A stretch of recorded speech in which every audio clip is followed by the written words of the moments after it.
Long ago, in a meadow that was trending on Twitter, a grasshopper was hopping around in the grass without a care in the world except for the numerous amounts of potential predators surrounding him and the crushing anxiety of the coming winter that would ultimately lead to his death. In the same meadow, an ant of many ants was busy carrying a seed of grain and following a scent trail back to the tunnels, or counting his exact footsteps to get back to where he was. However these things work, they're weird, Google it. The passing grasshopper caught the busy ant's attention.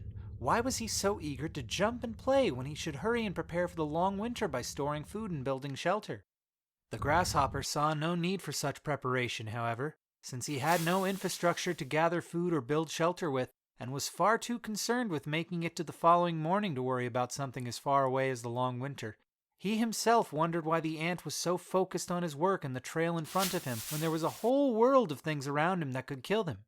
If the ants would only spend more time playing, they would have the mental flexibility not to scurry into a crowded panic over a giant grasshopper standing in their way because one of the ants started a frickin' conversation that in retrospect counteracts the whole point of the story.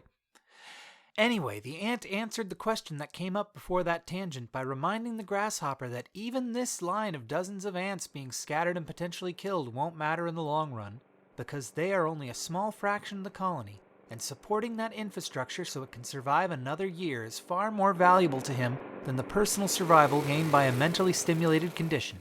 But it's possible that there are more efficient ways to do your job than simply focusing on it to an unethical degree, and he would give the grasshopper's question the consideration it warranted to potentially improve the livelihood of his species.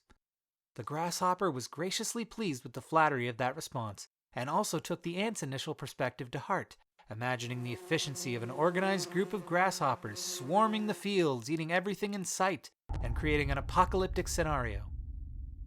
Crashing into the grass beside the two insects, a wasp staggered back to his feet, his breath stinking fiercely of fermented fruit, and his speech as staggered and confusing as anything else. The wasp was plainly drunk, but the wasp was also angry.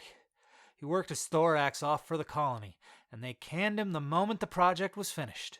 No severance, no reference work, no nothing. Well, hell with them. Hell with all of them. I am my own wasp now. The world is my oyster, and I would like to see any of them tell me what to do. I just wish I could have known what I had done better, you know? What more could I have done, huh? What more could I have done? Tell me. If you two are so smart, you're the ones with the classic children's fable led by countless generations. What kind of life lesson do you have for me, you fiddle-playing son of a bitch? Oh, hell yeah, that yellow plastic bottle with the dead wasps in it is full of honey. Later, suckers!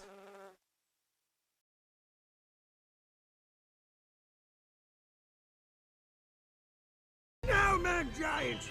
Do it now! Well, maybe spiders think you're creepy. This wouldn't have happened if I hadn't just taken out my garbage.